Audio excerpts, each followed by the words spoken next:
Operation തൂഫാനുമായി കൈകോർത്ത് ദക്ഷിണേന്ത്യൻ സംസ്ഥാനങ്ങളും വലിയ രീതിയിൽ വിവിധ സംസ്ഥാനങ്ങളിൽ ചലനമുണ്ടാക്കിയെന്ന് പോലീസ് മേധാവിമാർ യോഗത്തിൽ വ്യക്തമാക്കി. കേന്ദ്ര ഏജൻസികളുടെ പങ്കാളിത്തവും ലഹരിക്കെതിരായ പോരാട്ടത്തിന് ഉറപ്പുവരുത്തിയതായി സംസ്ഥാന ആഭ്യന്തര വകുപ്പ് വ്യക്തമാക്കി.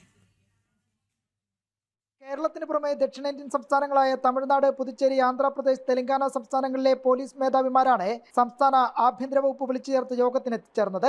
ഇതര സംസ്ഥാനങ്ങളിൽ നോഡൽ ഓഫീസർമാരായി ഉന്നത പോലീസ് ഉദ്യോഗസ്ഥരെ നിയമിക്കാൻ തീരുമാനമെടുത്തു. ദക്ഷിണേന്ത്യൻ സംസ്ഥാനങ്ങളിലെ പോലീസുമായി ചേർന്നുള്ള നടപടികൾ രണ്ടാം ഘട്ടത്തിലാകും നിലവിൽ വരിക.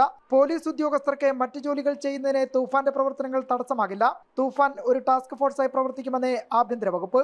കേന്ദ്ര ഗവൺമെന്റ് തന്നെ ഇതിന് ഡ്രഗ് ഫ്രീ കൺട്രി എന്ന നിലയിൽ ഇന്ത്യയെ മാറ്റാൻ വേണ്ടിയിട്ടുള്ള DGPമാരുടെ യോഗത്തിൽ തീരുമാനിച്ചിട്ടുണ്ട്.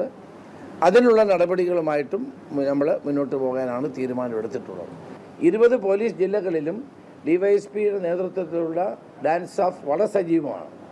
താഴോട്ടുള്ള സബ് ഡിവിഷനുകൾ സജീവമാണ്.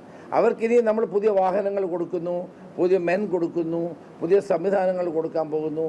അങ്ങനെ അവയ്ക്ക് പ്രത്യേക വിങ്ങായ ടാസ്ക് ഫോഴ്സായിട്ട് തന്നെ പോലീസിൽ പ്രവർത്തിക്കും. ഓൺലൈൻ വഴി ലഹരി വസ്തുക്കളുടെ വിൽപ്പന തടയുന്നതിനുള്ള നടപടികൾ സ്വീകരിക്കാനും തീരുമാനമെടുത്തു. മെഡിക്കൽ സ്റ്റോറുകളിൽ ഡോക്ടറുടെ അനുമതിയില്ലാതെ മരുന്നുകൾ അനുവദിക്കരുതെന്നും ഉടമകൾ ജാഗ്രത പാലിക്കണമെന്നുമാണ് ആഭ്യന്തര വകുപ്പ് നൽകുന്ന മുന്നറിയിപ്പ്. ജനം, തിരുവനന്തപുരം.